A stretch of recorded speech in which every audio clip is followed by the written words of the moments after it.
Let's talk about something that looks like profit, but often turns out to be a pile of unpaid promises. Change orders. You know the drill. Client says, can we add a window?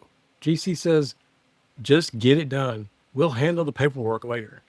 Your PM says, we'll bill for it in the next round. And then you never see the money. The work gets done, the crew gets paid, the materials are used, but the invoice lost in the shuffle, or disputed, or flat out ignored. That's why we track the change order collection rate, because it doesn't matter how many change orders you bill. It only matters how many you collect. So what is the change order collection rate? It's calculated by taking your change order payments collected divided by change orders billed. So let me break it down. Change order billed equals the total value of change orders you've invoiced. Change order payments collected less simply the amount actually received for those change orders. So if you've billed $120,000 in change orders but only received $96,000, 96,000 divided by 120 is 0.8, or 80% collection rate.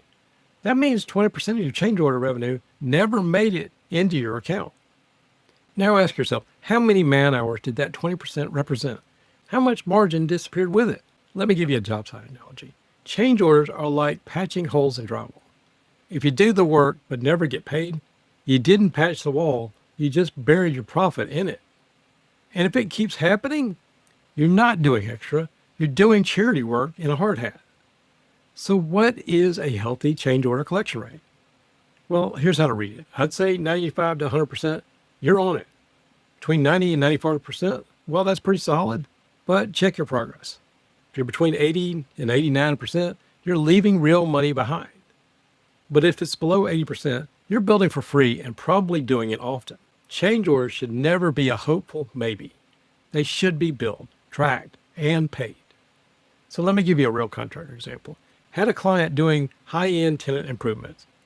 He bragged about how many change orders he'd racked up. That's where the money is, he said. So we pulled the numbers. Billed $320,000 in change orders over the last 12 months. Collected $226,000. Collection rate, 70.6%. Nearly $100,000 gone. Not disputed, not rejected, just uncollected. So we ask, were change orders signed? Not always. Were they invoiced promptly? Nope. Did the PMs track them? Sometimes. Did they follow up? Rarely. So we put a system in place. No work without written change order approval. Billings tied to change order submissions. Project managers responsible for their own change order aging and monthly change order collection review. 6 months later, their change order collection rate was up to 97%. Cash flow increased by 110%.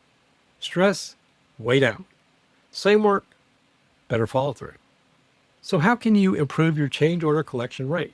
Number one, require signed approvals before starting change order work.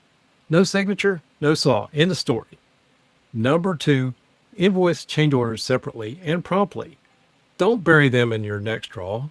Number three, track change orders like a job within a job. Assign them numbers. Monitor them like progress payments. Number four, follow up every 14 days. If it's billed and unpaid, it gets chased. Number five, tie project manager bonuses to collected, not just billed change orders. Reward cash, not paper. Here's the final word. Change orders don't feed your family unless the check clears. They're not extra if they're unpaid. They're expensive reminders that you're doing work with no margin and no protection. So ask yourself, are we collecting what we bill, or are we just patching holes and calling it good? Because in construction, if you're not collecting on change orders, you're doing bonus work for free.